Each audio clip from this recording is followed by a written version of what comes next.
My name is Average Joe, and I'm a proud geek with expertise in movies, superheroes, and animation. And my name is Pixel Patch. I'm a joyful geek with an expertise in gaming, both tabletop and video. Our mission is to bring nerd culture to the masses. And by sticking it all under the microscope. Welcome to the Bat Jar Podcast. Movies, TV, manga, comic books, or is that graphic novels, cartoons, oops, that's animation, Disney, Star Wars, Dragon Ball Z, Pokemon, and Digimon, and Mighty Morphin, Power Rangers, Teenage Mutant Ninja Turtles, Yu-Gi-Oh, and Nintendo, Cinematic Universes, Marvel, DC, Justice League, is Batman, Leads with Superman, Flash, Wonder Woman, Avengers, Iron Man, Captain Troll, Loki, Spider-Man, and Hulk, and Logan, X-Men, Battlers, Allen, Galaxy, Guardians, Star Trek, Trick, Card, and Janeway, Nerds and Geeks from gather around and join them in the Big Bad Jar. Average Joe and Pixel Patch, they peek under the microscope. Hello there, and welcome to the Bat Jar Podcast, where we put nerd culture under the microscope. Let's see how long we can keep this accent thing going. I have a bad habit of, when I'm trying to be British, to just dip into the Australian. Are you recording? Yes, we're live. Hello. Hello. Tea and crumpets. On our last episode, we promised a whole cavalcade of guests, and some stuff has happened. For one thing, our friend Pixel Patch is suffering under the attack of the wedding planning monster, and he's in the throes of battle with that thing today. So he couldn't make it, and we wish him and his fiance the best. I've never gotten to that stage, but you know, our one guest who is here, Momma Poppins, you've certainly gone through that. What do you recommend for beating the wedding planning monster? Oh gosh, you need a whole podcast for that, I think. Stay true to you. That sounds super lame and cliche, but you know, when you're planning a wedding, suddenly everybody has an opinion about what you should do. Just do what you want. It's your day. All right. And then we also promised that TC Laugh would be making an appearance today, but sadly she is homesick today. So it is just Momma Poppins and I today. But we're going to do our best to capture the Britishness and the magic and possibly some of the song of Mary Poppins today. So first of all, welcome back to the show. It's been a while. Yeah, I think you were pregnant when we last had you, so there was technically a 3-person show going on. This is true. And that theme continues because said child is out of utero now and is in the room with us. So he is. Baby Poppins might occasionally pipe up, make a sound. I thought about setting a microphone for him, but I don't think he's speaking yet. No, apart from ma ma ma ma ma ma. That's his highlight right now. Oh. So he knows who you are. He knows who I am, Momma Poppins. We're working on the Poppins part. Average Joe, always a pleasure. Thanks for having me to speak about one of my favorite topics. Yeah, I can only assume that the name Momma Poppins came from the Mary Poppins character. Oh, of course. So I gotta ask, because we always do, what is something nerdy or geeky you've done since you were last on the show? Yeah, I know you always ask, and before I come, every time I think about it to prepare, and I just can't think of nerdy things. Like, does putting Lego away count? Because my son has a gazillion pieces of Lego. Sure. Like, do you sort it in any way? I still haven't found the way to do it. If any listeners have Lego tips, please email them to the show, because I just don't know. They're everywhere. And I'm like, should I organize by color? Should I organize by set? But I have young children and they mix the sets together. But then when you want to build a certain set, you're looking for the pieces in this like box of thousands of pieces. So I haven't quite figured it out yet. Well, if the Lego movie taught us anything, is that to be a true master builder is to just take everything and make whatever you want with it. So this is also true, which my son is very good at. And he's very excited for the second Lego movie. He nearly flipped his lid when he saw that another one was coming out. The Lego movie, the second part. We'll be talking about that in a few weeks. They visit the Sistar system. I saw the trailer for it twice. That counts. That's something. Is that normal for you to like see new movie trailers? No, actually. So there you go. That's something nerdy. I went to the movie theater 2 days in a row this week, which I never go. This is a perfect example. Okay, so perfect. go into this. Yeah. Okay. So the last time I was at the movie theater was to see The Greatest Showman. So this would have been, ago. yeah, I think November 2017. Impossible. because it came out in December Well, 2017. is that true? Yeah. Well, December or perhaps January even. Yeah, it came out right before Christmas. Okay, so likely a year ago was the last time I was at the movie theater. Oh my goodness. I know. This is what happens when you have kids. I have a young family. So I got away Friday And you live right by the evening. movie theater too. I know, which is the other sad part. I live so close. I could walk there within 5 minutes. I know. So I went, of course, to see Mary Poppins Returns in preparation for the podcast. Also, I would have seen it anyways because, come on, I would have seen it. Obviously. And then the next day, they have, on every Saturday of the month, they have a movie called The Family Favorites. It plays at 11. It's really cheap to go. And we brought our kids to see Smallfoot. I thought it was really good music. Even my daughter, who's 4, she was like, I love this song. So it was, yeah, very well done. So 2 days in a row. There you go. Well done. That is excellent. Thanks. And as we alluded to in our British opening, today we are going to be talking about the last nerd culture related film that came out in 2018, Mary Poppins Returns. Now, we apologize, of course, for basically taking a month to talk about this movie, but with everything else that came out at the same time and just different things going on, we basically are behind the 8 ball, but we're finally here now. We obviously cannot talk about Mary Poppins Returns without, of course, talking about the first film. Yes. So I got to ask Momma Poppins, how did you first encounter Mary Poppins the First, or just, I guess it's called Mary Poppins? I don't remember. Pardon me, because Mary Poppins has just always been a part of my life. I couldn't tell you the first time I saw it because it was just one of those movies that we had on VHS at home and was part of our constant rotation. So I grew up watching Mary Poppins. Like how many times? I couldn't even tell you. I don't know.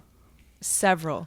Disney proudly presents the most highly acclaimed Disney film of all time, nominated for 13 Academy Awards and winner of 5 Academy Awards. Oh, supercalifragilisticexpialidocious. It's Walt Disney's song and dance spectacular, Mary Poppins, available for you to own on video like never before. For a spoonful of sugar helps the medicine go down. Add this special edition of Walt Disney's classic, Mary Poppins, to your family's video collection tomorrow. Is that not a lot? It's To me, that's a lot. No, it's surprising how often you're watching it, because by contrast, we had like all the Disney movies, and I only really remember watching maybe once Oh, really? in my entire yeah. childhood. Oh, this was a favorite in our home. But again, I grew up in a house full of girls. Well, so you're making the case then that this is a movie that's more targeted towards females, or? Well, I think because the main protagonist is female, that there's a certain draw towards it. Like, it was easy for me to watch, easy for me to enjoy. And I'm not saying that men cannot enjoy it. Not at all. I'm just saying there were... I think we had this discussion when we talked about the golden years of Disney. Right. And I was surprised at some of your choices for the way that you ranked the movies. So I wonder if maybe this has a factor to play in it, that you grew up in a house of boys and I grew up in a house of girls. So this movie was on a lot. Yeah, I don't remember being all that entertained by it. Like, I felt it was kind of boring. What? Really? Yeah, I don't know. Maybe it's because Okay. it was set in England and everyone's like just the way they talked. Like, all I really remember is the part where they go into the chalk drawing and it's all Yes. animation. Oh, goodness. Yeah, I don't know. I just love this movie. The music, the the magical aspect of it, it just really drew me in right from the beginning. And of course, Julie Andrews. She's Yes, just so she seems to be like delightful and everyone's lovely. favorite. Oh, goodness. Yeah. Yes. So that and Sound of Music we watched a lot growing up. Even though Sound of Music is very long and could be very boring for young children, we watched it a lot. I admittedly know Julie Andrews more from like being the voice of the Queen in Shrek 2 than Right. than I do from. I mean, I knew her as Mary Poppins, but in my I'm more exposed to her later works, I suppose you would say, because it seems like she did the Sound of Music and Mary Poppins, and then she just kind of vanished. Right. She did Broadway. Oh, okay. That's why I haven't heard of her. Yes. So actually, Rob Marshall, Yes. who directed Mary Poppins Returns, he directed Victor Victoria when she starred in it on Broadway. Oh, I don't know what Victor Victoria is, but I'm assuming it's a play Yes. about Queen Victoria. You know what? To be honest, I've not seen it, but no, I don't think it's about Queen Victoria because Okay. in the advertisements for it, Julie Andrews is in a tuxedo. Okay. So, but I haven't seen it. I'm a bad musical fan. Well, the first Mary Poppins film came out in 1964. Neither of us were alive, No. but I learned that it was the first film my mother ever saw in theaters. Oh, really? That's special. So it is like her Lion King, because The Lion King was my first movie I saw in a theater. And it's basically what it just tells me is that it makes sense why it was in my house, because even though we're all boys, it was probably a holdover from her that she wanted to share something from her childhood with us. And she's always been big into musicals, so I feel like our appreciation for musicals has definitely come from her. And I'm assuming, since Mary Poppins was the first movie she ever saw, her appreciation for musicals would have come from Mary Poppins. So I have to credit the first Mary Poppins movie for my enjoyment of musicals, because if my mom hadn't fallen in love with musicals, then I guess it was always possible that some point in my life I would have been introduced to musicals without her. But in this universe, where the set of decisions have been made the way they are, I have her to thank for that. So thanks, Mary Poppins. Retroactively on Rotten Tomatoes, obviously for movies that were made before the internet, they've added all these older films to these websites, and then retroactively people are now adding reviews to it. So according to the critics, the 48 critics that have rated Mary Poppins, it has 100%. Oh, well, it's probably all people who love the movie. And then the audience score is 86%. So again, those are users who are retroactively going back and thinking, oh, when did I watch Mary Poppins and how did I feel about it at the time? But it was a huge success when it came out. It actually won Oscars. Julie Andrews won an Oscar for it. It was a technical marvel. A lot of the special effects that were done in the film, not just with the animation mixing with the live action, but some of the other stuff they did too, was stuff that had not been seen in film before. Okay. And so a child like me watching it in the 90s, I'm not at all impressed by it because it's at that point almost dated technology. Right. But I can appreciate that if you imagine if you watch other movies from that time period in the 1960s, there's not really anything else like that. Right. And I'm sure those are not the elements that you're thinking of when you look back with joy upon the film. But that's certainly part of it. Yeah, for sure. I think part of it too is our parents. I can hear my parents' voice in my head saying, this was really exciting when I was a kid. Like you said, the animation mix with the live action and just the floating on the ceiling. Yeah, all those things that have been really exciting for them. So I think it added to the wonder and awe of the movie for me. The story behind the scenes of the movie is actually, I would say, even more interesting than the content of the film. That's just, again, people might disagree with me, but Mary Poppins is, of course, based on a series of books written by a woman named P.L. Travers. Turns out that P.L. is not her actual legal name; it's her pen name. Mm-hmm. So to protect her secret identity, I won't give out her real name here, mainly because I don't remember it. But she wrote these books mostly in the 1930s, and the story goes is that Walt Disney's kids. So remember, this is back in the 60s when Walt Disney, the actual human being, was making these movies and being the big producer. It wasn't just the studio with his name on it. Mm-hmm. So apparently, the story goes his kids loved the Mary Poppins books so much that he, for years, was pursuing her to get the movie rights. Now, I've never read these Mary Poppins books. To be honest, as I'm sure you're going to get into this, but there is a movie based on this backstory, which I'm sure you'll talk about, Saving Mr. Banks. That was my first inkling even to the fact that these books exist. Really? Yes. You had no idea? No, because I grew up watching the movie. Okay.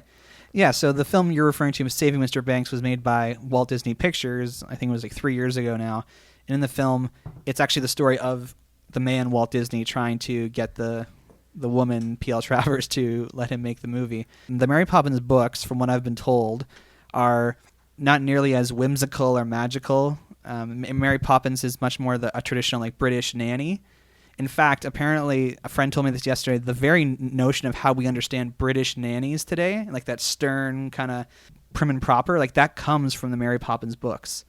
Oh, really? So like the way that P.L. Travers wrote the Mary Poppins character in her books influenced essentially the culture of nannies in England. You're kidding. No, I'm not kidding. I mean, unless the friend was lying to me, but this is what she's learned from you her have some research. to do. The way that Mary Poppins comes off the movie, she's kind of blunt to the point, but there's a charm and like a kindness and a softness to her that is not present in the books. And the books are very episodic in nature, like they're kind of like little short one-off stories. So I had heard that. So I watched a video today to refresh my memory, comparing the differences between the books and the movie. And what the movie does is basically just pulls from a bunch of the different stories in the books. Like it's not like when you read a Mary Poppins novel, it's like a bunch of, like the chapters are literally like different episodes. I see. So if you really want to faithfully adapt the Mary Poppins books, you'd be better off doing a TV show. Okay. Because basically like the way that the movie plays out, it's like, it does feel like a lot of different vignettes, like just different, this is the scene where this happens, and this is the scene where this happens. And I can totally see how this was based on like an episodic story, not a storybook, but a novel. Like the character of Bert in the movie is actually like a combination of a couple characters from the book. Oh, okay. There's scenes in the movie that are based from scenes in the book that he wasn't in the book. Okay. So there's lots of little things like that. Like the Banks family has 2 extra kids in the book. Okay. That they're like 1-year-old twins. Okay. And Mrs. Banks is actually like not a suffragist. She's like this very vain woman who wants to like have nice things, and because they have 4 kids, they can't afford nice things. So,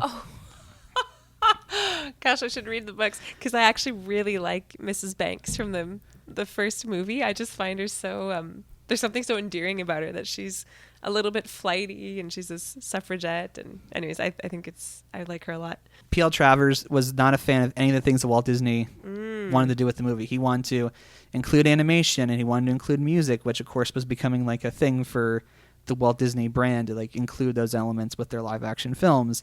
And he wanted to make her kind of softer and kinder. And she was like, that's not my book. That's not my character. And like for her, as any original author is of their, they treat the material like it's their children. Right.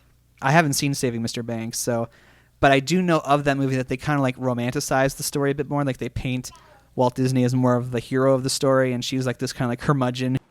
You know, I can't believe P.L. Travers right here in my office. After all these years, almost 20 of them? Yes. 20 long years. I wish you could have seen me then, Pam. Lean as a whippet I was. A racehorse. Well, anyway. Now here you are, and look at you. Oh, I could just eat you up. That wouldn't be appropriate. Apparently, like the real world story was a little more, he wanted this, she wanted that, and it was just like they didn't. Okay. I mean, at some point she agreed to it because the movie ended up happening. They kind of address, and I don't know if this is true, but in Saving Mr. Banks, they show that P.L. Travers based Mary Poppins on her life. Oh. So it has Sentimental I think value. Mr. Banks was her father. Like, this is how she like based the stories, is based on her real life experience. Interesting. But I don't know if that's true or not. This is what they show in Saving Mr. All that to say, despite the fact that P.L. Travers was not a fan of the movie that came out, it became a monster hit. It became like one of the biggest films of that year. And as we've just mentioned, like for generations, people have come to love the Mary Poppins movie. What I find so interesting through the lens of nerd culture is that here we have the situation where the original author has their set story and it has its own little fandom of people who enjoy it. All of a sudden, a movie version comes along that changes a lot of the elements that are presented in the story. And it's almost as though the version of the story that the original author doesn't like has a larger audience, that there's more people who like the version of the story that goes against the intention of the original author. Yeah. I mean, it's kind of, I guess if you're looking at it from the P.L. Travers view, I suppose it's unfortunate. It certainly makes me want to go and read the stories and kind of honor the woman who created Mary Poppins. But at the same time, I feel like if the opposite, on the flip side, I love the movie, and I think it would be unfortunate if the movie didn't exist, because I just love that so much too. But yeah, that is such an interesting thing. Because the general tone that comes across in the movie-making world now, with especially these superhero movies, is that they say the closer you stay to the source material in terms of like the tone and the spirit, the more successful you'll find it. Because if there's inherent quality within that source material, staying faithful to that will make it successful. Because the times that comic book movies have gone away from the source material is when they've generally done poorly. Okay. So it seems to be like the general trend nowadays is that if you actually want this successful story to reach a broader audience, you need to stay true to what's in the source material. Right. Another example I would say of this is Guardians of the Galaxy. The movie that came out bears very little resemblance to the comics it's originally based on.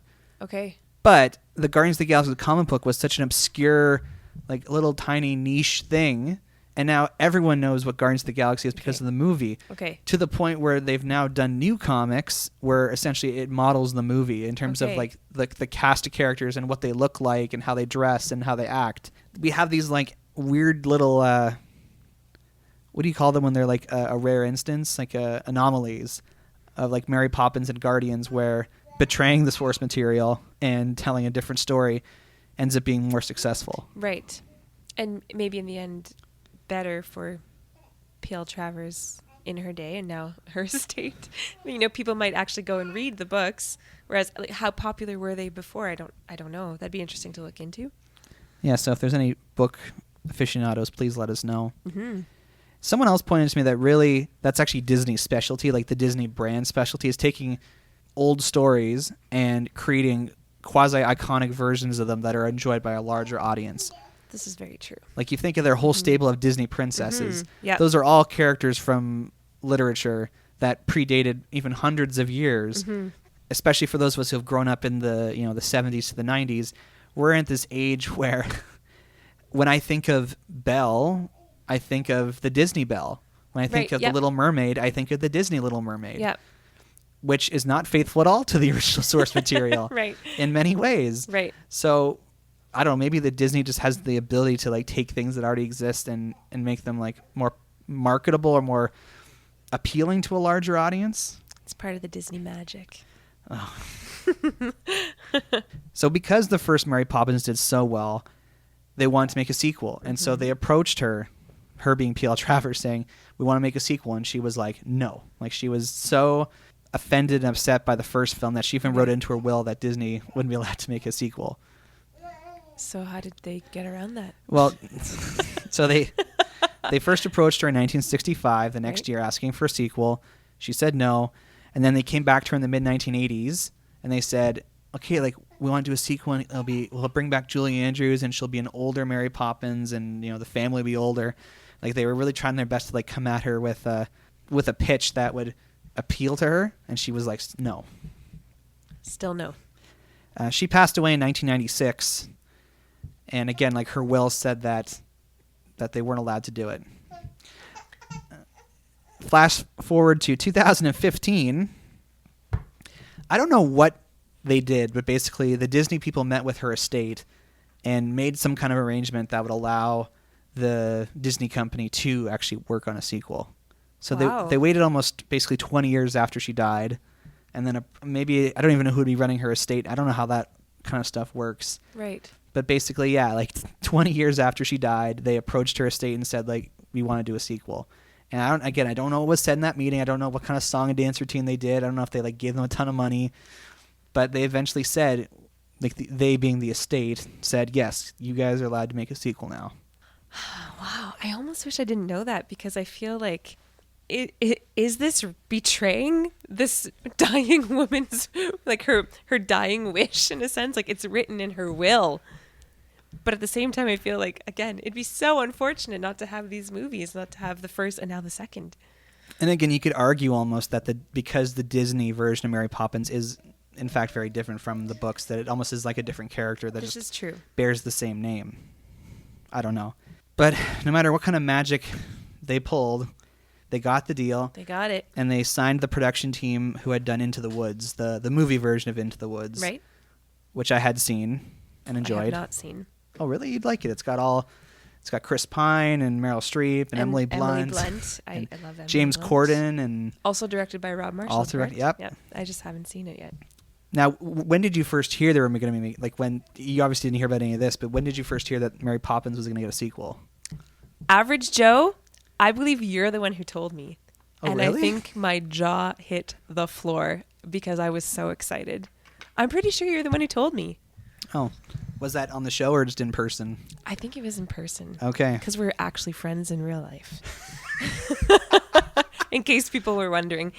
Yeah, And it was a long time before. I remember. Remember the little teaser trailer that they put out? Yes. And I saw it and I thought, oh my gosh. And I came and told you and you said, yes, it's been in the works. You were kind of like, of course, didn't you know? And I said, no, I didn't know because I sometimes live under a rock. I'm raising children. Oh, right. But just the little teaser trailer had me all like heart eye emoji'd about it. Interesting. Well, I'm happy to have been a part of that story.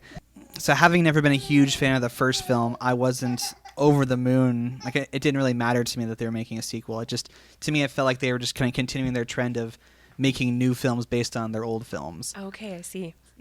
Like this kind of recent trend of Disney live actions that's been going on since like Maleficent and what's that one, Alice in Wonderland. Like for the last 10 years now, they've been really like right. Their live action efforts seem to be a lot of focus put on bringing back their old films.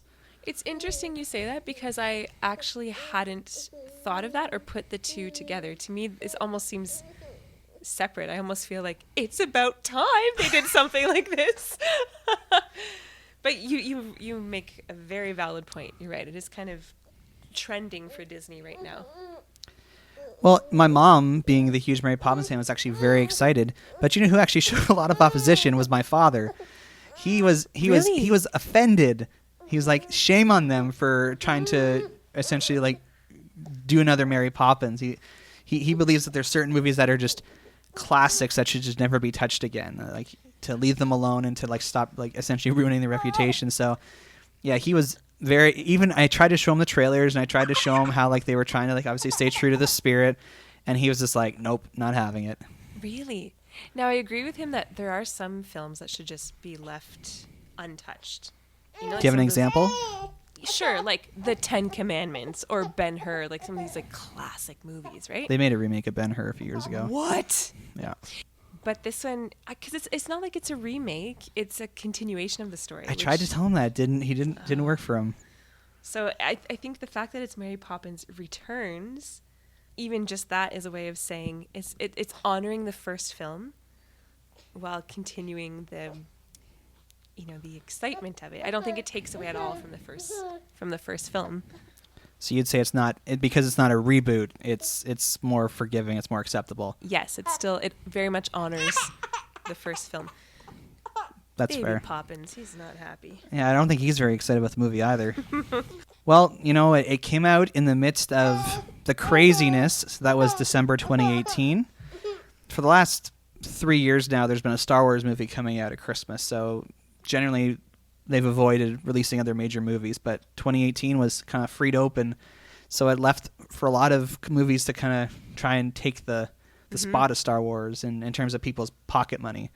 So you had Aquaman, Spider-Verse, Bumblebee, and Mary Poppins all coming out.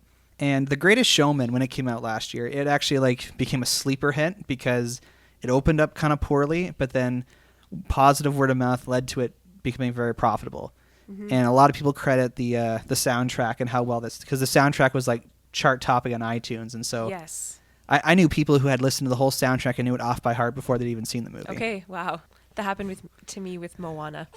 Oh, I think also in part to you, Average Joe. yes, happy to spread the word of Moana.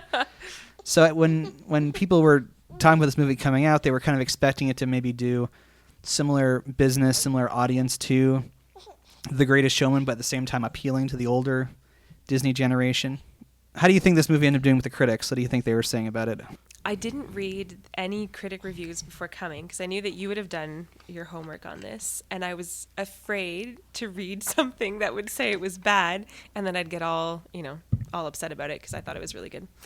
But I think I'm going to go out there and say I think it was probably well received. It got a 78% from critics on Rotten Tomatoes. 78. Okay, but Rotten Tomatoes, this is also just average people, or these are... So there's two different scores. There's the tomato meter, which aggregates all the critic reviews. Okay. And then there's an audience score that's a separate percentage. Okay. It's like 78%. I still find that a little bit low For how you feel about the actual movie. for how I feel about the movie. Yeah, a lot of the critics, like YouTube critics that I pay attention to, they basically said, yeah, it was okay, but they felt it relied a lot on the magic, if you will, of the first film. Okay. Which is one of the reasons I like it. But anyways, keep going. The audience score is actually lower than that. No. Yeah, 69%. People are like old sticks in the mud, and they just like the old version, or what? We'll get into that. So, box office wise, again, like people were realizing that, like, it's funny actually, when the early reports were coming in, people were thinking it might actually be like the biggest movie of the Christmas season. Mm-hmm. And then as we got closer to it, the narrative started to be talking about in comparison to Aquaman. They're like, okay, last year we had two movies, Jumanji, the movie with The Rock in it, and The Greatest Showman. And they both opened kind of poorly box office wise, but then they both became really positive word of mouth. And so Jumanji ended up making a ton of money, and The Greatest Showman ended up finding a lot of success through its soundtrack.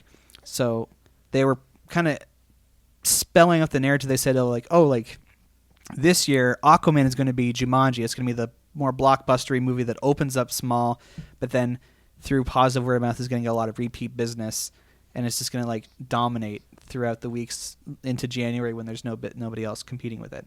And they said Mary Poppins is going to be the new Greatest Showman. It's going to be the musical that opens up kind of weak, but through word of mouth and positive soundtrack response, it's going to continue to make big bucks, and it's going to essentially be a hit as well. When it came down to it, yes, when it opened up, the box office for Mary Poppins was kind of weak. It was like, I think its opening weekend, let me sure I don't say this incorrectly, it made a $23 million its opening weekend. But bearing in mind, it opened on a Wednesday. Oh, yeah, that's interesting. It opened up 2 days before Aquaman and Bumblebee. Okay. So, that's its opening weekend is like the Wednesday to Friday. So that's kind of atypical. Right. But it's during the Christmas season. As of right now, it has made just over $165 million. Okay. Oh, wow. Yeah, so you consider it's been, 7 or 8 weeks, just over 2 months. No, not even, just over a month since it released. Right. Is that right? Yeah. Yep. Yeah, sorry. I don't know math very well. It made a lot of money. It did the Greatest Showman kind of experience, and it's being compared to other musicals that have opened in December, because that seems like the easiest comparison. It's like, well, how well have other musicals done in this season, like in this December into January time? Currently, the highest grossing musical that's been released in December is The Greatest Showman. Okay. But it made $174 million. So, if you do the math, it's actually like not that far off. Right. From it could, in theory, between now and when the movie finishes its run in theaters, especially with Oscar buzz that it's gotten, it could end up becoming the highest grossing December musical. It could. Right now it's in third place. There's been 6 major musicals that have opened in December, so it's in third place behind The Greatest Showman and Chicago. Does that sound about right to you in terms of audience response, making money? Like, do you think it should have made more money than Chicago or Greatest Showman? I would have thought it would, at least more than The Greatest Showman, because of its history, because of the original film. Chicago, I can understand because it was a Broadway hit coming to theaters for the first time, so I can understand why that would have been popular. Yeah, I'm a little bit surprised, but it's on a good track. I mean, it is currently the 5th highest grossing musical of all time. Really? Yeah, so the 2017 Beauty and the Beast is by far the highest grossing musical. Okay. Because it made just over $500 million. Oh my gosh. Okay. And then Grease, the original Grease, is still in second place. Really? Because it goes from 500 to 189 million. So it's a massive fall. Oh my goodness. Grease, and that's surprising because that came out in 1978. So the fact that aside from Beauty and the Beast, nothing else that's come out since then has been able to...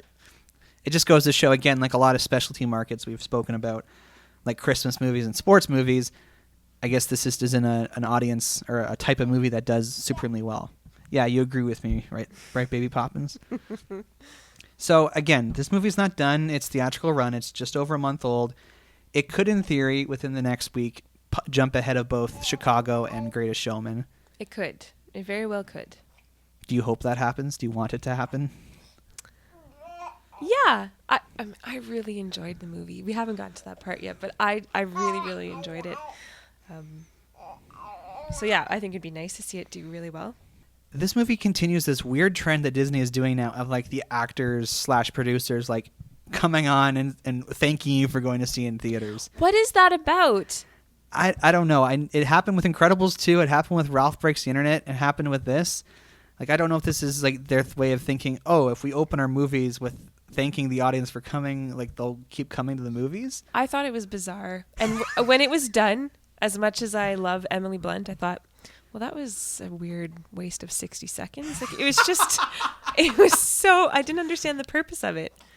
I genuinely think in this era of cinema going where, you know, people can choose to pirate movies illegally, like they don't have to, if they want to see the movie, they don't have to I see. actually go to the theater. Okay. Maybe this is their way of maybe. trying to like thank, like they're trying to genuinely show gratitude to people who actually like pay money to go see in the theater. Okay, maybe. But I don't know. I don't really. Did you feel thanked? Did you feel No, appreciated? gosh, no. It's not a personal thank you. It felt like they were. It felt very telepromptery. Yes. Oh, for sure. It definitely was. So Disney, if you're listening, please. Which they are. Yes, please stop having your actors and producers come on screen to introduce your movies. We appreciate the sentiment, but you can stop now. You can stop. Okay, so here we go. 2018's Mary Poppins Returns. We're finally here talking about the new film. So, Momma Poppins, what do you think the story was? You think you don't require the services of a nanny? Well, we have grown up a good deal in the past year, after all. Do you ever dream or reminisce, wondering where to find? You're too focused on where you've been to pay attention to where you're going. Maybe all those things. It's a good thing you come along when you did, Mary Poppins. Everything is possible, even the impossible. Mary Poppins Returns. Rated PG. Now playing everywhere. So the infamous Mary Poppins Returns. What? I should be surprised. I guess it's in the title. So some years later, she returns to the Banks family home where Jane and Michael have now grown, and she is there to care for Michael's children. So the next generation of Banks children. And as in the original movie, she shows up at a time when she's needed and does her magical thing to bring about good things for the family. How was that? Yeah, that's pretty good. That could go on the DVD Blu-ray case. Oh, see, I should get a new job doing that. Yeah, just write all those. I mean, Pixel Patch is pretty good at it too. So maybe you guys could team up and start a business. Yeah, together. there you go. Well, so I saw this movie with my mom when I was home for Christmas, and she just adored it. She said it brought her back to like that experience of watching when she was a little girl. Aww. The movie at certain parts brought her to tears, but she's a pretty easy crier. Okay. Like she's one of those moms that cries at like Terrific Kids ceremonies, if you know what I'm talking about. She cries at what ceremonies? You ever heard of Terrific Kids? No. Oh, okay. This is where I grew up. There was this group called the Kente Kiwanis Club, and every month they had this thing called the Terrific Kids Award ceremony. So basically, you had a school assembly, and the teacher picked one kid from their class who was like the terrific kid of the month. Oh, and she would cry. And she'd like cry when like we would win. Bless her heart. That's sweet. Well, yeah, it's great unless you're the kid who's embarrassed that your mom's crying, but. I love you. She cried when you were the terrific kid. Not like when anyone cried. Oh, I thought you meant for every terrific kid she cried. No. Oh, that's sweet. If you're listening, I love you, Mom. But it was interesting to like compare my experience to hers because she had so much nostalgia for the original film and she had so much like emotional attachment to it that she enjoyed it a lot more than I did. Okay, interesting. Because I was able to, like, I'll admit, I was able to enjoy it. No problems. Like, I didn't hate it.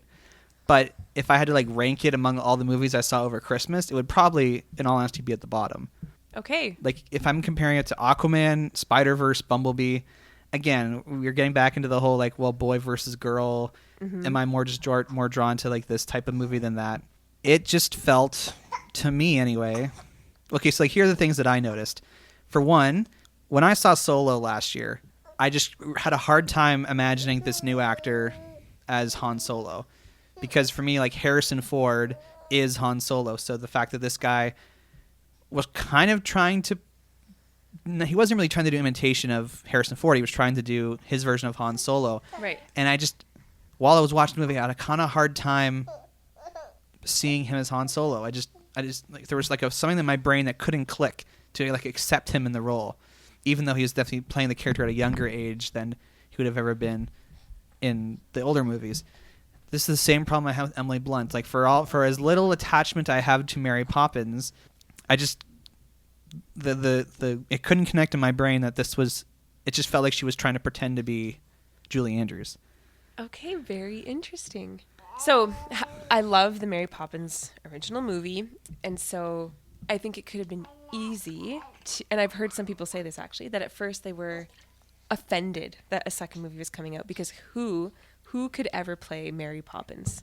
Isn't that whole show, there was a whole TV show like How Do You Solve a Problem Like Maria, where they had to try and find a replacement for Julie Andrews for a production of The Sound of Music. Well, like a theater production. Yeah. Yes. And that's basically rooted around the idea that she's so iconic in her roles that it's impossible to replace her. Yes, and I would agree with that. But when I heard it was Emily Blunt, or when I saw, I should say, because I saw the teaser trailer, I was like, yes, perfect, yes. If there was anyone to choose, it would be Emily Blunt. And on an interesting note, I looked up why Julie Andrews was not. Is this a spoiler alert? No, we've talked about how she's not in the movie. She's not in the movie at all. And I looked it up because I thought, why wouldn't she want to be in this movie that, it's one of her iconic roles? She is an Aquaman. Is she? Yeah, that might be a spoiler for Aquaman, but there you go. If that'll take you to the theater to see Aquaman, Julie Andrews is in there. So I looked it up, and I guess the team who are making Mary Poppins Return approached Julie Andrews informally at like her birthday party or something like that, and told her, we're remaking the film. And she said, oh, are you? That's wonderful. Like, she was so happy to hear it. And they said I don't know if they had cast Emily Blunt or they were already considering her or something. Anyways, they let Julie Andrews know. And apparently she threw her arms up in the air out of excitement. And she said, perfect. Emily will be just perfect. She was so pleased, which was my reaction. So pretty much Julie Andrews and I are the same person. And yeah, if she thinks that Emily was great, and I practically perfect in every single way. Practically perfect in every way. Yes. I thought that she had just the right combination of, she drew from Julie Andrews' interpretation of Mary Poppins while also making it her own. And I thought she was excellent. I thought she was literally practically perfect in every way. Now, see, I'll agree with you there. She made it her own. Like, it didn't feel like a full-on imitation. And it felt like she was like a little more kind of like blunt, no pun intended. Like, just the way she characterized Mary Poppins. And maybe this is an attempt to be more faithful to the books, I don't know, but she definitely came off as less warm. Yes, I would agree. Than Julie Andrews did. Yeah, which was at first was a little bit hard to navigate. I was like, okay, this is unfamiliar. But yes, I felt that she made it her own. She picked up on some of the original, like the Julie Andrews interpretation of Mary Poppins. There were just a few little quirks that I was like, oh, that's Julie Andrews. And I was pleased to see them, because I felt almost as if she was kind of salt and peppering her performance with these tiny little Julie Andrew isms. Mannerisms? Or yeah. Womanerisms? Yeah. Yes. Well, again, making it her own. So I thought she was really excellent. So you made a point of saying that, yeah, it's years later. They basically jumped ahead 30 years to tell a sequel. Do you think it was a good choice to essentially instead, like, I agree with what you said earlier, and doing a sequel instead of a reboot was the right way to do it. Yes. Do you think it made sense to do a 30-year time jump to all of a sudden the children are adults and there's now like a second set of kids? Or would it have worked better if they'd done a sequel that was kind of like, maybe like 2 or 3 years later? I really liked this. I think, yep, I liked that it added a different dynamic and interesting storyline to come back when the children are now having children. Okay. So I think, and I don't want to, like, when we get into the spoilers part, maybe we can go more into depth about this, but especially around the character of Michael Banks. He was a child when she first came, and now he's grown and has children of his own, and what it's like for him to encounter her again. I thought that the time was good. When I walked out of the theater, I immediately drew a comparison. I keep talking about Star Wars. I'm sorry, but I drew a comparison to Star Wars: The Force Awakens. Okay. Have you seen that one? That's Which one episode is 7. that? Episode It's the 7? first No. one with Kylo Ren and. No. Okay, so when that movie came out 4 years ago now, it drew a lot of commentary from fans saying you're basically like ripping off the first one, because in terms of the plot, it's at the end of the day it's about a droid carrying battle plans that show you how to blow up a giant space station that the evil people are making to blow up planets. Okay. That's literally the plot of the first Star Wars movie, and it's the plot of The Force Awakens. Okay. And a lot of the same story beats kind of come across in the film. Now, some people like The Force Awakens because it does that, because for them, the prequels and some of the other Star Wars things that had been made didn't connect with it. It didn't feel like Star Wars to them. So those people appreciated The Force Awakens and how it basically went back to what was the Star Wars that they remembered, more of the feel of the original movies. Right. Meanwhile, there's people who disliked it because it felt like you're basically just you're not remaking it because it's not a direct remake, but you're basically like copying the same movie, story beats, character beats. Like you're drawing a lot of homage, a lot of what's your content from the original film. And to me, again, this is how I feel about Mary Poppins Returns. It felt like they just looked at the first movie and said, okay, we need to have a scene like this, a scene where this happens, a scene where this happens, a scene where this happens. Let's make the movie. And I'm sure there's people like my mom who have so much attachment to the original film, just love that because it brings them back to the experience they had with the first film. And because they enjoyed the first film, of course, seeing that in a new way is probably going to like make them just fall apart like butter. But then there's people who maybe desire some greater evolution to the story or something that's truly different and not just another of the same film, wouldn't like it. And so I'm kind of in the middle on that. Like, I don't hate it or love it, but it was a comparison I thought needed to be made. Yeah, I think it's an excellent comparison. I would definitely be in the camp with your mom, Average Joe's mom, because the film is so nostalgic for me. So I appreciated all the little references to the first film, and it made it, when they would, like you said, okay, we need an element like this from the first film and put it in the new film. When those elements came up, I was like, oh, this is okay. They're referring to this. And I really enjoyed that.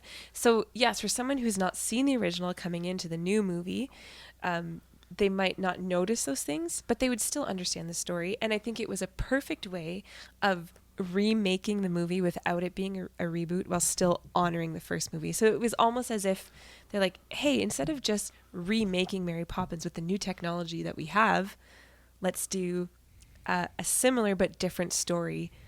And yeah, it was, I liked that very much. Because some of the worst sequels that have ever been made is just a constant barrage of, remember when we did this in the first movie? Remember when we did this in the first movie? So like it's especially bad in like comedy sequels, like the second Anchorman. I still enjoy it, but it's just constantly like, remember this thing from the first movie? Well, here's an even like more crazy version of it. Remember this scene from the first movie? Well, here's an even crazier version of it.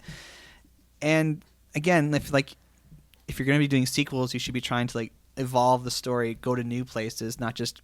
It's like I can go home and watch the old movie. I don't have to, you don't have to remake the first movie for me to like find enjoyment. I can just watch the first film again. But what I'm hearing you say is that for all the similarities, it didn't feel like a complete rehash for you.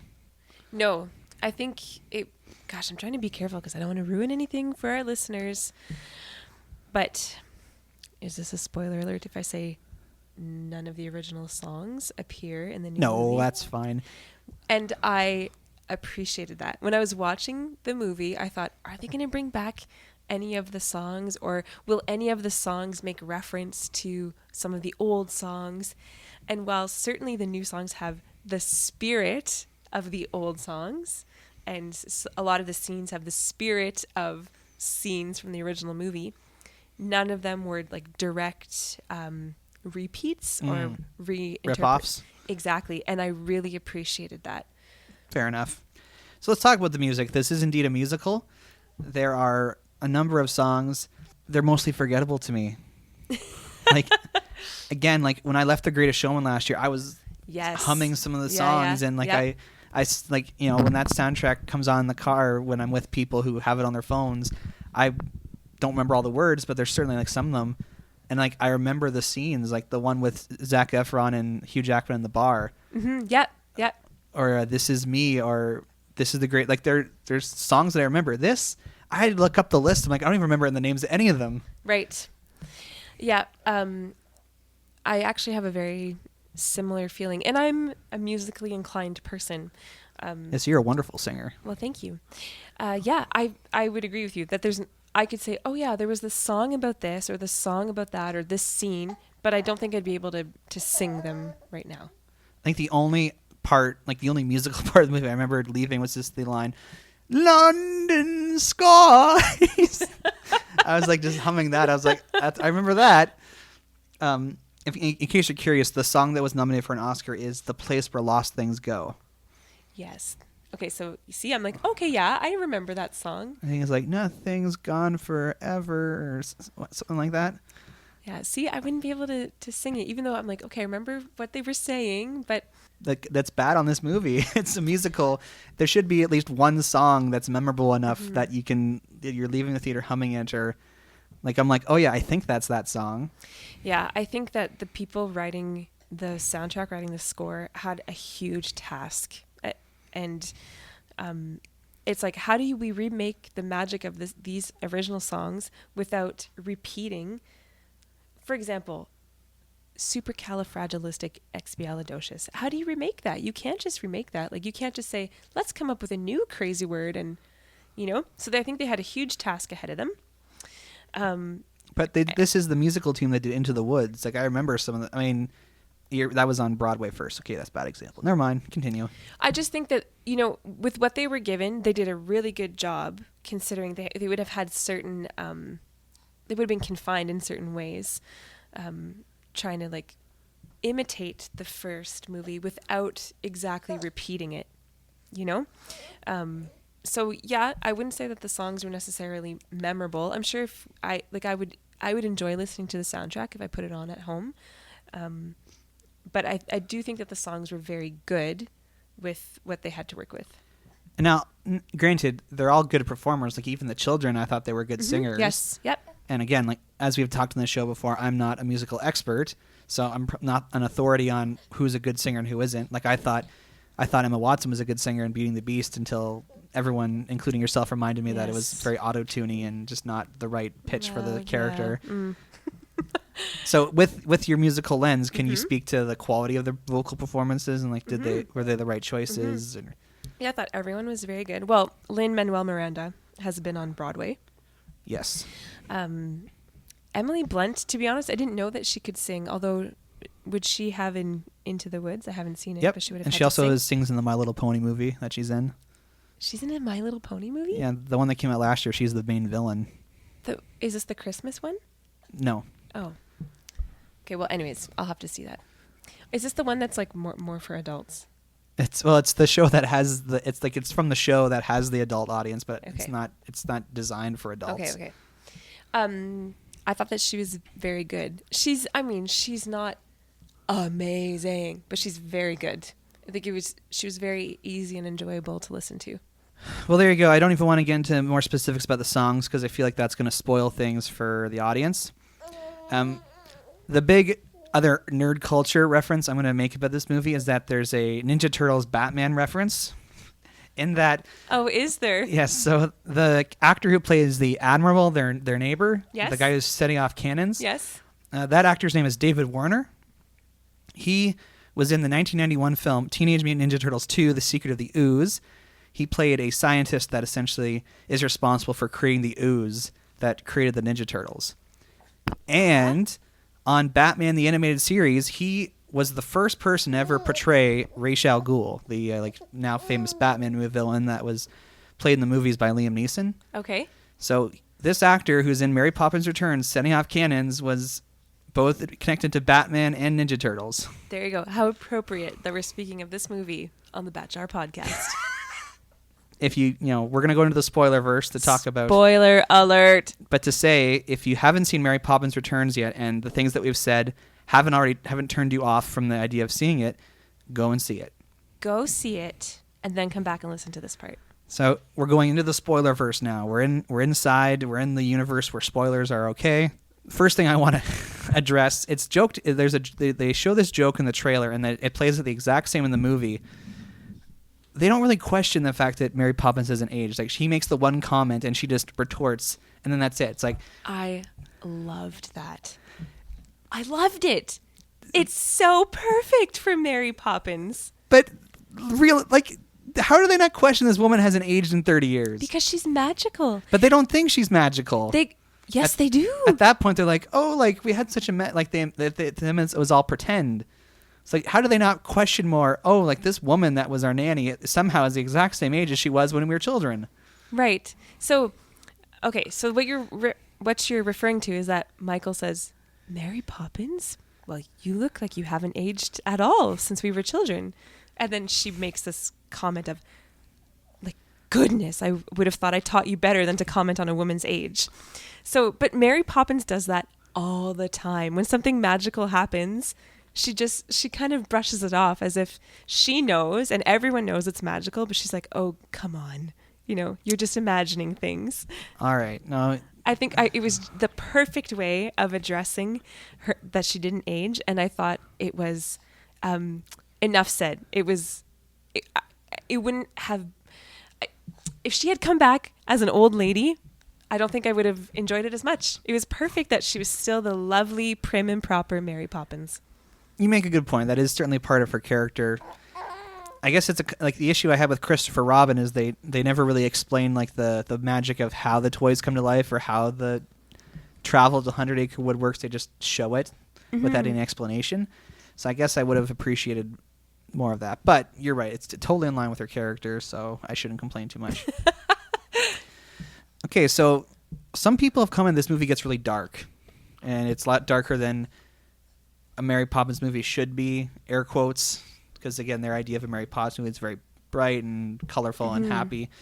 But, major, kind of story point of the film is that Michael's wife has passed away. Yes. And there's a whole song he sings, essentially, to her. Yes. What did you think about that, being a mom yourself? Well, it's heartbreaking, of course. And I wondered this. I thought, why did they create this gap, like this space where the wife wasn't there? Because she could have been part of the story. I think that perhaps it was to allow room for Jane to be part of the story. Because if Michael had a wife and she was there, it would have thrown off the dynamic. Because it would have been Michael and his wife and Jane. Do you know what I mean? But because his wife had passed away and Jane is unmarried, then it made perfect sense that it was Michael and Jane who were around and kind of reliving having Mary Poppins around.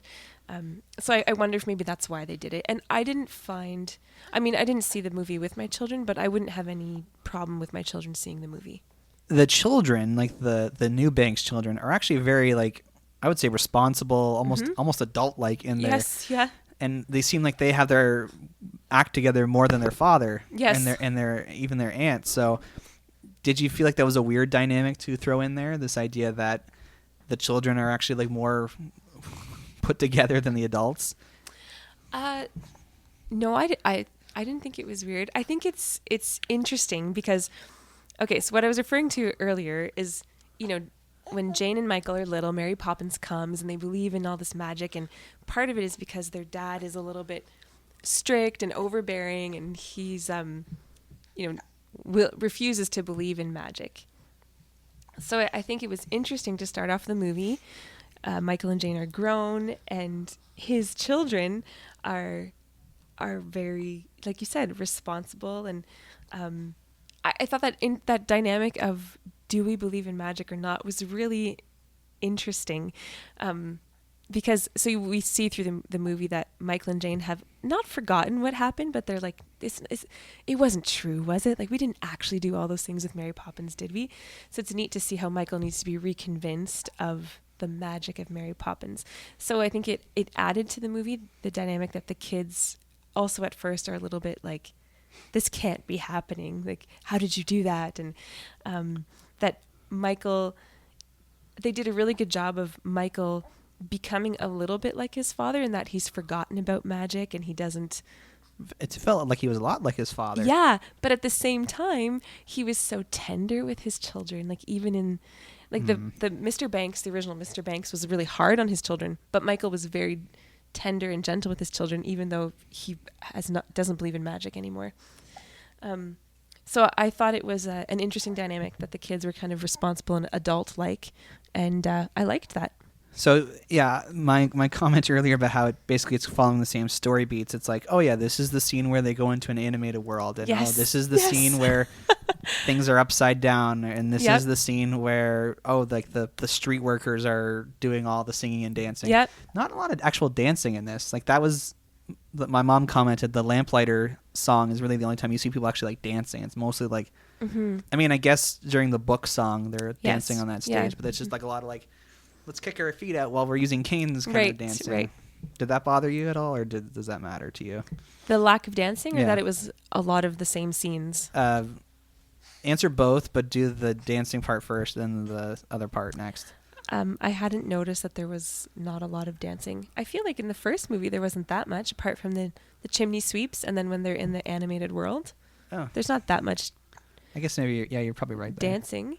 I think those are the exact two same scenes. Is that the Dick Van Dyke with the penguins in the original movie, and the chimney sweeps. Right. Okay. So it didn't bother me at all, and I kind of alluded to this earlier that I loved that every scene felt familiar because it was the same style as a scene from the original movie. So, there's a song with the chimney sweeps, chim chimney, chim chimney. They have that and they're dancing.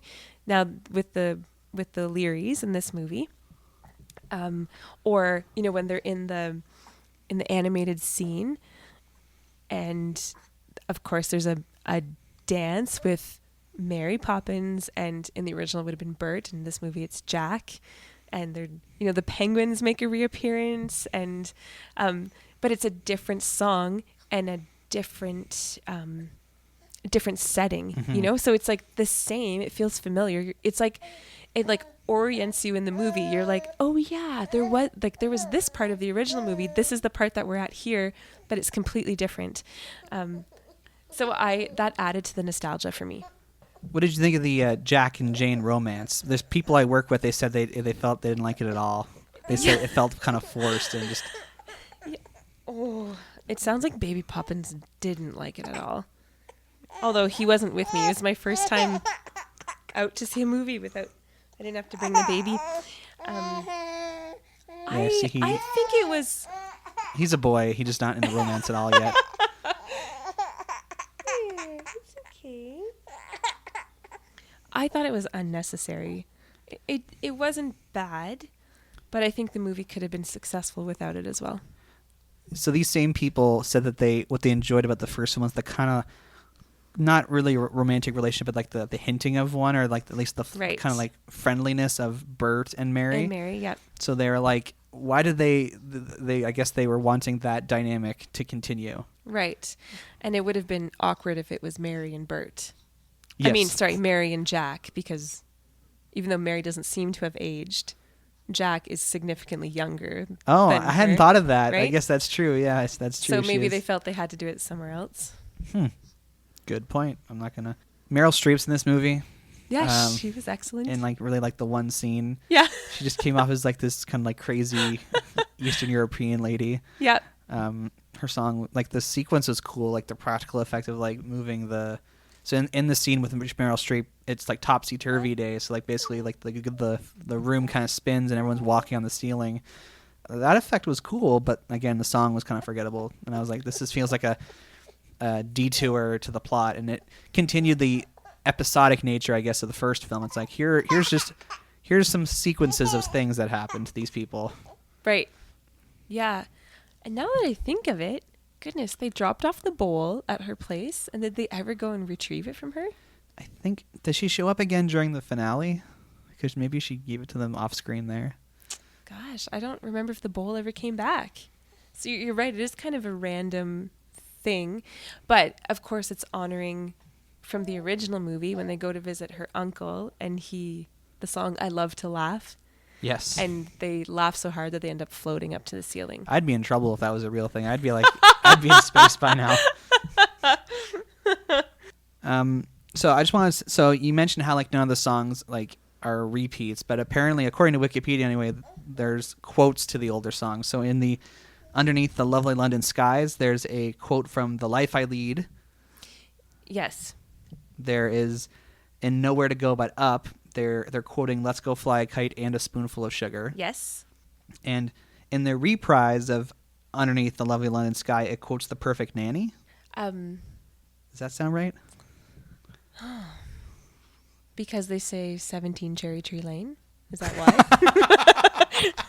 I mean, that'd be pretty... I don't know why they'd bother referencing that if all they do is say the address the same. Because I'm trying to remember when they in the reprise, there was a part that made me go, oh, just like when Jane and Michael write the letter about having a perfect nanny. So it obviously worked. Right. It must have been when they said. Apparently, Kites Takes Off quotes Chim Chimmery, Chim Chim Cheree.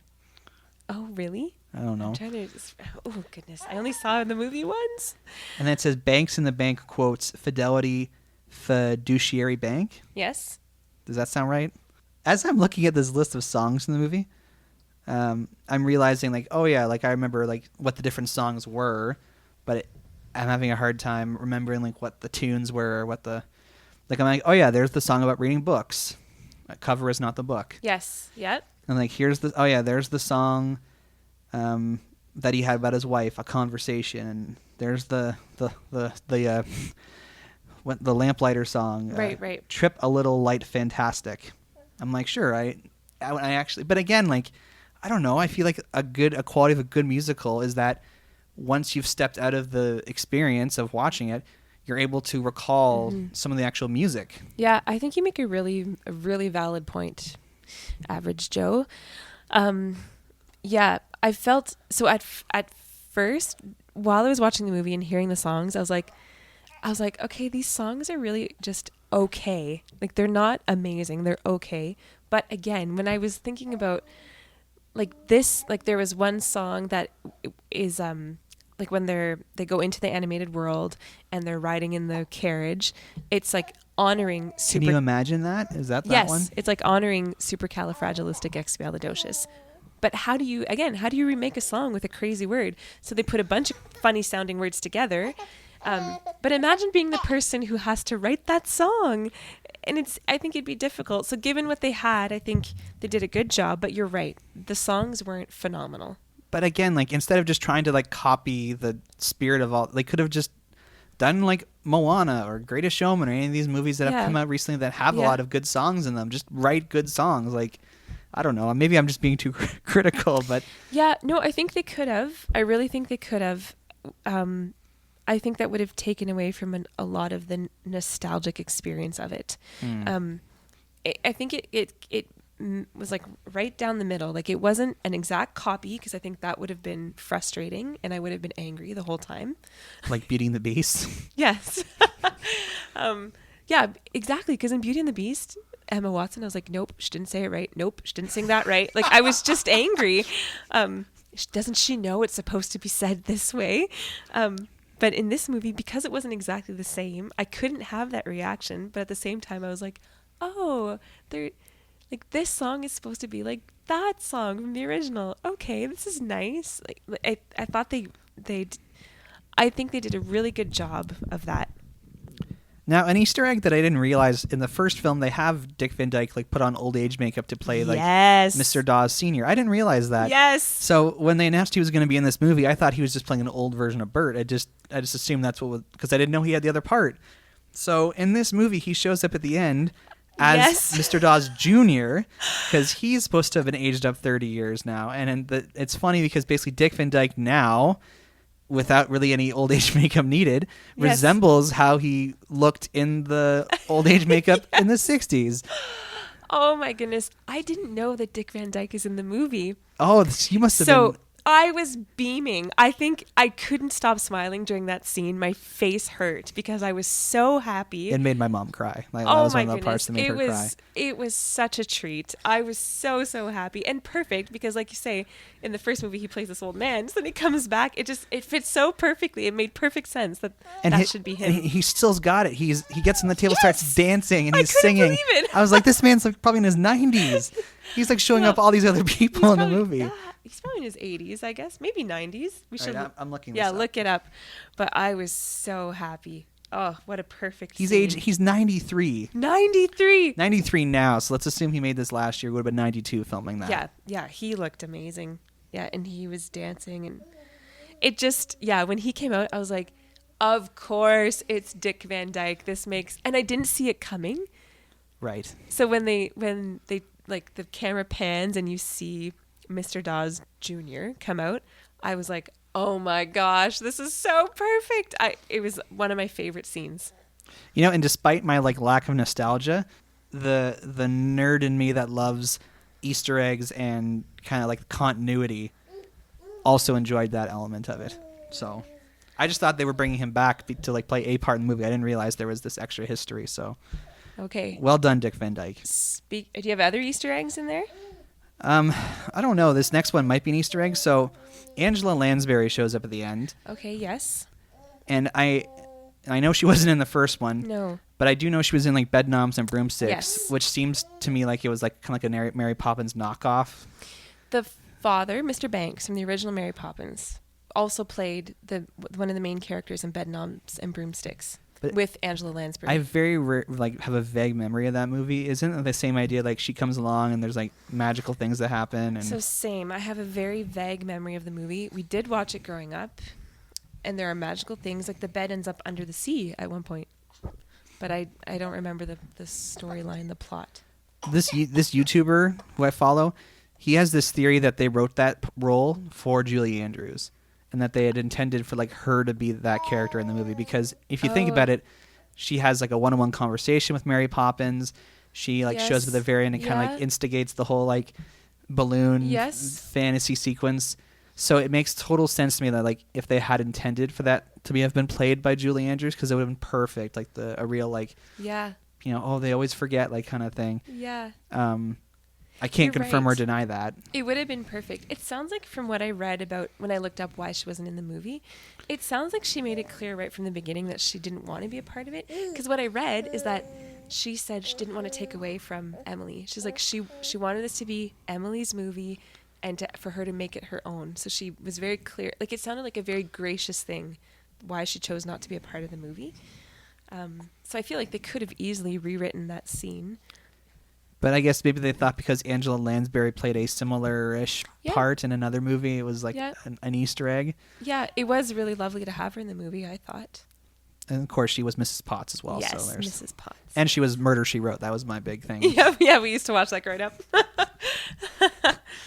So I'm obviously not updated on the Easter eggs. So were there Easter eggs that you noticed? Yes. Oh my gosh. Okay. So there's one scene where they're in front of the estate, and this lovely woman comes along and says, "I'm looking for 19 Cherry Tree Lane." Do you remember this? It's so random. She says, "I'm looking for 19 Cherry Tree Lane." And so they say, "Oh, just over there." And they point her over to the next house. That is the original Jane Banks. Oh, really? Yes. Oh, I did not know that at all. Yes. I went to see the movie with my niece, and I said, "She's Jane.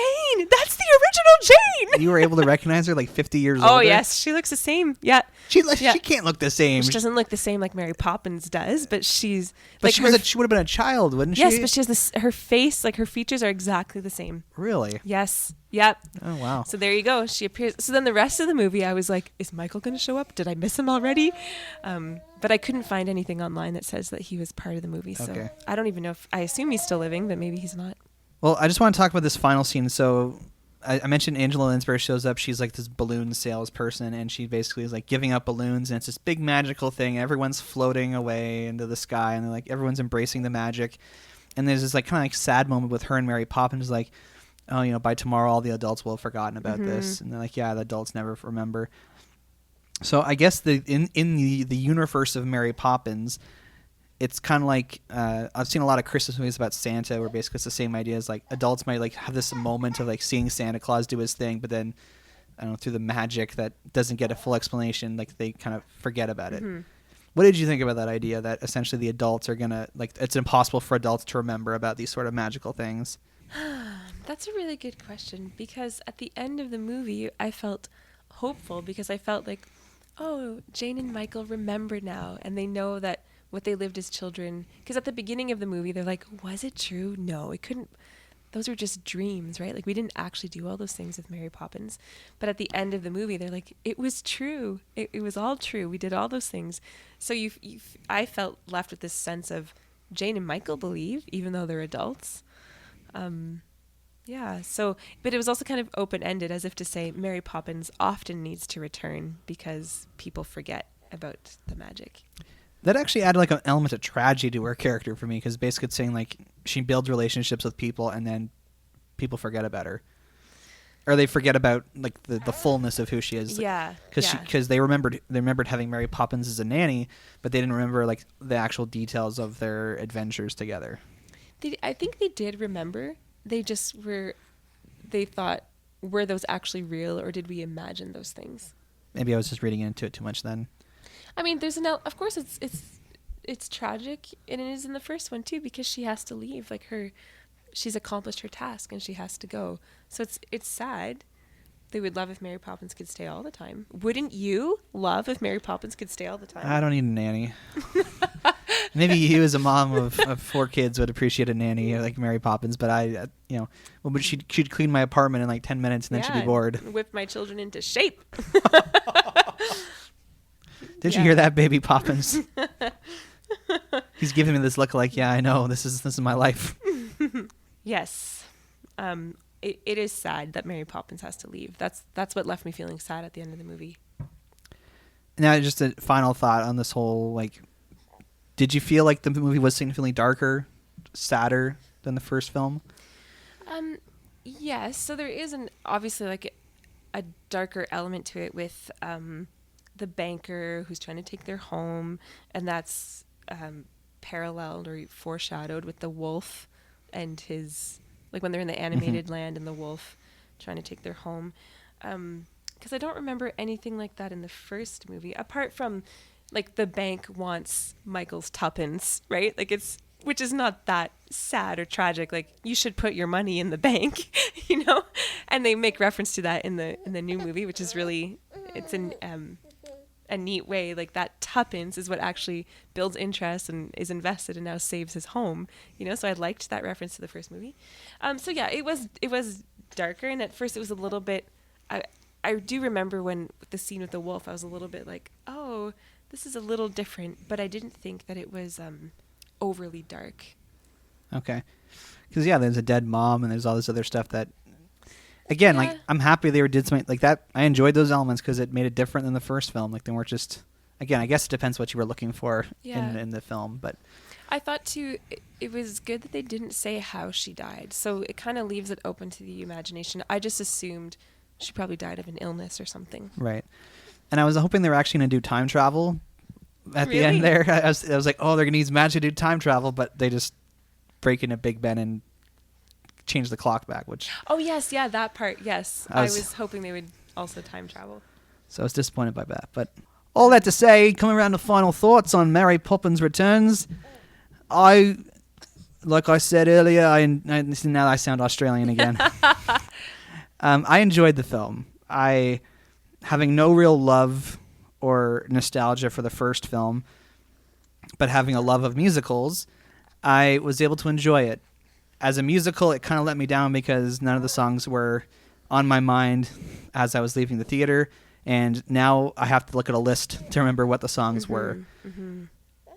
For the vague recollection I have of the first film, I did appreciate the callbacks they made. If I was like comparing myself to those Star Wars fans, I'm one of the ones that appreciated the connections to the original film and not hating on them. Mm-hmm. So all I have to say, I think I'll give Mary Poppins Returns 3 out of 4 back cookies. Oh my gosh, you are one of those people on IMDb or Rotten Tomatoes or whatever it was that you quoted. Rotten Tomatoes? I really, really loved this movie. When I got home, my husband said, "How was the movie?" And I said, "Magical." Because I really felt transported back to my childhood. I loved all the callbacks to the original. I've said it and I'll say it again, because it wasn't identical to the original film, but it really honored all the elements of the original film. Emily Blunt was the perfect Mary Poppins. She made it her own while keeping certain characteristics of Mary Poppins, just little quirks, like the way she arrives with her heels together and her toes pointed out while holding her umbrella, or the way she always, fixes her hair or looks at herself in the mirror. So I loved it. There was one thing that I found difficult with Emily Blunt was, as you had mentioned, she was a little more blunt than the original Mary Poppins. So I found her a little less gentle. Even the tone of her voice is a little lower. So sometimes she would say something and I'd think, oh, but Mary Poppins wouldn't really have said it that way, like in that tone.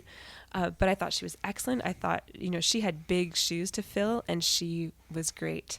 So I will give Mary Poppins Returns 3.9 out of 4 cookies. Holy moly. Well, there you go. Those are our thoughts. Mary Poppins Returns. It's coming towards the end of its theatrical run because it's been over a month now. So if you're one of those people that was debating if it was worthwhile seeing in theaters, if you're a musical person, if you have any attachment to the original film, so Dad, if you're listening, you should go and watch it, regardless of how you feel about them like touching Mary Poppins again. It's now in theaters. Go on and check it out. Could I address that if you don't mind? Go for it. I'm the type of person that, because I'm nostalgic and attached to things like that, when there's a new one, I get kind of cranky because I'm like, how could you? Example, you've never talked about Pride and Prejudice on the Batch Hour podcast, have you? No, I have not found a way to organically connect that into nerd culture. Well, it does have a bit of a cult following. Okay. There was the BBC miniseries with Colin Firth, who appears in Mary Poppins Returns. Yeah, okay. I was so pleased to see him there. So when they remade it with Keira Knightley, at first I refused to see the movie for a very long time. Like how long is that? Like 5 years? Oh, years. Like by the time I saw it, it was like you could rent it. You could rent it from the video store when those still existed. Yeah. And I was very reluctant to see it because I thought, nope, you can't be like the BBC version. And I came around to it. Like after seeing it, I was like, yeah, that was not like the BBC version, but it was beautiful in its own way. So I'm a very reluctant person when it comes to remakes, and I really, really loved Mary Poppins Returns. So if you're hesitant about seeing it, at least try it on. Okay, so normally this is when we'd go into the Batcher and look at our mail. Yeah, why not? Let's just go for it. This is an email from a guy named Connor Melville. So the question is, what early 2000s video game would you like to see remade into a modern game? And what is your proudest achievement in gaming? So how appropriate, because we're talking about kind of remakes. That's true. So it's fitting with the topic. Also, when he said, what's your greatest achievement? It just reminded me of when you said when you first got Zelda and it had already been won. Yes. So you were just like randomly wandering around. Yep. Perhaps his lowest moment in gaming. I just thought the game was boring because I'm like trying to go everywhere and everything's already done. And So, Average Joe, what's been your greatest achievement in gaming? Or do you have to think about it for next week? Well, no, we never think too much about these questions people send us in. Video game from the early 2000s I'd like to see remade now. Well, I mean, a lot of the video games I played in the early 2000s have had follow-ups, like Super Smash Brothers Melee, which came out in that time period, has had like 2 versions come out since then.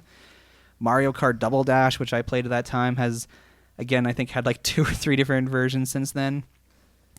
There was a Spider-Man game that I loved, like my favorite video game of all time, Spider-Man 2 on the GameCube. That, again, a game that just came out last year called Spider-Man for the PS4. Got a lot of buzz and people seem to really like it. So at least for the video games that I played, it seems like they've already gotten reimaginings in the modern era of gaming. If anything more niche comes up, I'll think about it. But my proudest achievement in gaming probably would be in Spider-Man 2. So if you recall in the Spider-Man 2 movie, he has a job as a pizza delivery guy. Very briefly, he gets fired from it like right at the beginning. Okay. And so in the game, they built a whole sequence of like events based around pizza deliveries. Okay. And it's all time-based, so they give you like 3 minutes to get across Manhattan to deliver. And because you're carrying these pizzas, you can't like jump around or bump into buildings because the pizzas get ruined. Clever. So my highest achievement is beating all of the pizza missions in Spider-Man 2. Congratulations, Average Joe. Thanks. I'm very proud of that achievement. We should print you a badge so you can hang it in the Batjar studio. So, do you have any experience with video gaming or gaming, board gaming? Do you game? I don't know. Well, we had a NES. Okay. When I was little, it was secondhand. We had got it from someone else. We were a little bit late. Like when we got the NES, other people had the SNES. So Baby Poppins' jaw just dropped at that. It's reality. My favorite game is probably Mario Kart, and I would say that I was average at it. I really, really enjoyed it, even though I didn't always win. One of my living situations, my roommates and I, we used to take turns. We would play Mario Kart, and one person had to sit out and do dishes, and then whoever lost the round of Mario Kart had to swap with the person in the kitchen. That's brilliant. So then you got the dishes done really quickly, and you didn't feel like you're doing all this work because you're also gaming. So can't say I have any like great achievements in gaming. Did you have like a streak where you didn't do any dishes one night? Oh, good question. I don't remember. Okay. Probably not, to be honest. Oh, well, thanks for the question, Connor. If you want to get in touch with us like Connor, we can tell you how to do that. Yes. If you want to contact the show with a question or an idea for an episode, you can send us an email to batjarpodcast@gmail.com. Or you can tweet us at The Bat Cookie Jar. We are available on Apple Podcasts, Google Play Music, Stitcher Radio, Spotify, SoundCloud, or wherever you get your podcasts. Share our posts on Facebook and make sure to like our page because we want everyone to join us inside the Bat Jar. Down under. Down under British. So normally we would go into the Bat Jar to decide what we're talking about next time, but... Oh, I was about to ask. I feel like this happens every time. I've never gone into the Bat Jar. I'm sorry, but because we had so many comic book films come out right at the end of 2018, we have yet to do our review of the comic book films that came out in 2018. Okay. And we intentionally delayed it to allow Aquaman and Spider-Verse to kind of like earn their money. Okay. Because the way we rank the movies, it includes the ranking of how they did financially. So just to be fair to those movies, we've waited a month. They've had their time. Essentially that is what it is. So next week we're going to be looking back on last year, which is weird to say because it doesn't feel like it was a year ago, but we're going to be ranking the official Batjar podcast rating, which of course is like the indefinite indicator of quality. We're going to be ranking the comic book films that were released in 2018. Great. So I want to, at this point, thank Momma Poppins and Baby Poppins for coming onto the show today. It's been an absolute joy to have you back. And the next time something in the Momma Poppins sphere of influence pops, that was accidental. We'd love to have you back. Thank you, Average Joe. I'd love to be back, perhaps to speak about Pride and Prejudice. Okay, well, maybe someone should email that into the Batjar. Yeah, podcast. There we go. So if you want us to talk about Pride and Prejudice, you got to write us in because that's how the rules work. But until next time, when we talk about the comic book films that came out in 2018, I'm Average Joe. And I'm Momma Poppins. Catch you on the flip side. Bye-bye.